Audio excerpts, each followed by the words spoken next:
Bismillahirrahmanirrahim. Assalamualaikum warahmatullahi wabarakatuh. Perkenalkan, nama saya Aulia Nurhayati, NIM T2018-481 dari kelompok 7.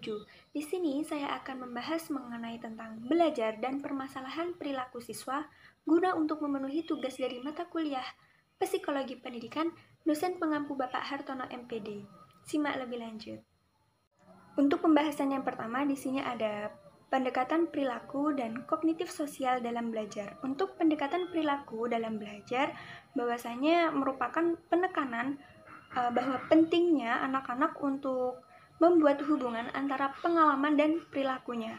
Untuk pendekatan perilaku dalam belajar sendiri, di sini ada dua, yaitu pengondisian klasik dan pengondisian operan. Untuk pengondisian klasik itu dipelopori atau penggagas pertamanya itu adalah Ivan Pavlov, yang mana di dalam gagasan Ivan Pavlov atau pengondisian klasik ini terdapat dua jenis rangsangan dan dua jenis tanggapan, yaitu untuk rangsangannya adalah rangsangan tidak terkondisi dan rangsangan terkondisi, dan untuk respon atau tanggapannya itu ada respon terkondisi dan respon tidak terkondisi. Untuk pengondisian klasik ini dapat terlibat di dalam dua pengalaman, yaitu pengalaman positif dan pengalaman negatif. Untuk pengalaman yang positif ini dapat kita lihat di saat siswa merasa senang ataupun nyaman di dalam kelas, karena dia merasa bahwa orang-orang di sekitarnya seperti halnya guru itu memberikan pengayoman dan pengajaran yang sangat hangat kepadanya. Kemudian dia juga merasakan bahwa kelas itu merupakan tempat yang aman dan menyenangkan baginya. Dan untuk pengalaman negatifnya sendiri, biasanya itu dia menghadapi ujian dengan kegelisahan.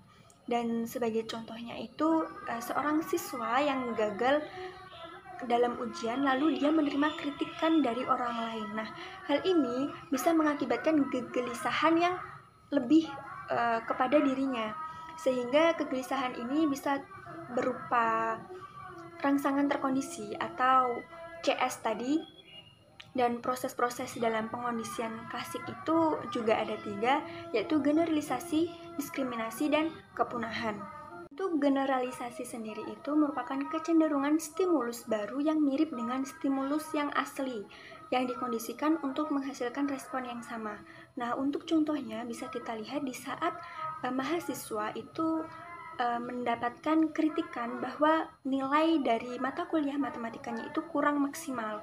Dan di saat dia menghadapi mata kuliah fisika, dia pun akan merasakan bahwa dirinya tidak mampu untuk menghadapi atau mengerjakan soal fisika, karena dia merasa bahwa soal fisika dengan soal kimia itu merupakan sama-sama kategori mata kuliah eksakta, sehingga dia merasa bahwa fisika ini sama halnya dengan matematika. Jadi dia merasa bahwa mata kuliah satu itu sama dengan mata kuliah yang lainnya, seperti itu.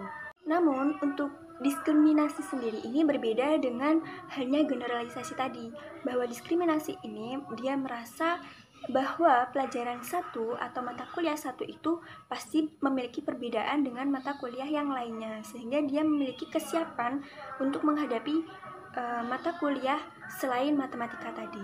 Dan untuk kepunahan ini berbeda dengan dua kategori tadi. Untuk kepunahan itu mahasiswa cenderung merasa bahwa dia tidak gugup lagi ketika melakukan kinerja yang lebih baik untuk menghadapi atau mengambil mata kuliah yang sama tadi, yaitu matematika. Dengan dia memiliki kinerja yang lebih baik, maka rasa gugup atau cemas pun itu tadi bisa memudar sedikit demi sedikit, karena ada dorongan atau kinerja yang lebih baik dari sebelumnya. Untuk pendekatan yang kedua, di sini ada pengondisian operan, yang mana pengondisian operan ini merupakan suatu bentuk pembelajaran di mana konsekuensi berupa reward atau penghargaan dan punishment atau hukuman itu yang diberikan kepada siswa akan menghasilkan perubahan dalam probabilitas bahwa perilaku itu akan terjadi. Dan untuk penggagas atau pencetus teori ini adalah B.F. Skinner. Untuk bentuk penguatan perilaku di sini ada dua macam, yaitu penguatan positif dan penguatan negatif. Yang mana di dalam penguatan positif ini dapat kita lihat di saat pujian dari dosen kepada mahasiswa yang memiliki prestasi dalam menulis atau prestasi dalam berbagai akademiknya. Nah, dengan pujian itu tadi, maka secara tidak langsung akan bisa meningkatkan perilaku belajar mahasiswa tersebut. Nah, untuk contoh dari penguatan yang negatif sendiri, di saat seorang ayah mengomel atau memberikan teguran atau memberikan dorongan untuk mahasiswa mengerjakan pekerjaan rumahnya atau PR secara terus-menerus yang dilakukan ayahnya itu tadi akan membuat mahasiswa ini tadi merasa bosan mendengarnya, sehingga dengan dia merasa bosan mendengarnya, dia langsung mengerjakan pekerjaan rumah itu tadi. Nah, respon anak tersebut yaitu respon dengan mengerjakan PR ini tadi merupakan bentuk penghapusan stimulus tidak menyenangkan, yaitu berupa omelan dari seorang ayahnya tadi. Untuk pendekatan yang kedua, yaitu pendekatan sosial kognitif dalam belajar. Untuk pendekatan sosial kognitif dalam belajar, di sini ada 3. Yang pertama yaitu teori kognitif Bandura. Teori kognitif Bandura ini digagas atau penggagas pertamanya itu adalah Albert Bandura. Dan dalam teori ini menyatakan bahwa faktor sosial dan faktor kognitif seperti halnya perilaku itu merupakan peran penting dalam kegiatan belajar mengajar. Dan untuk yang kedua, di sini ada pembelajaran observasional, yang mana dalam pembelajaran observasional ini pembelajaran yang melibatkan pemerolehan keterampilan, strategi, dan keyakinan dengan mengamati orang lain.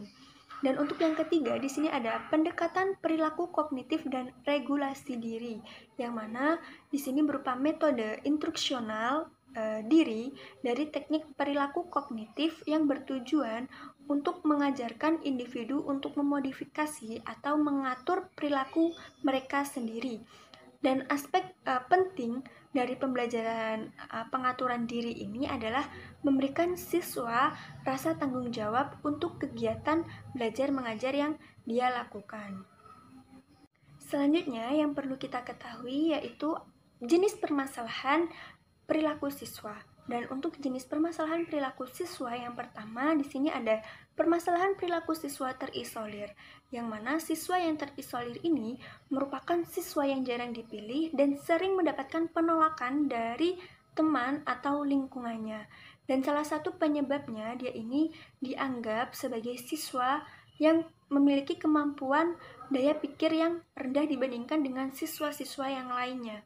Dan siswa yang terisolir ini cenderung kurang memiliki sahabat, kemudian dia memiliki minat dalam mengikuti kegiatan-kegiatan yang bersifat kelompok ini rendah, dan dia tidak bisa menyerap dan menerima norma-norma ke dalam kepribadiannya, serta dia kurang mampu untuk berperilaku yang pantas dan menyesuaikan dirinya sesuai dengan tuntutan lingkungan yang ada.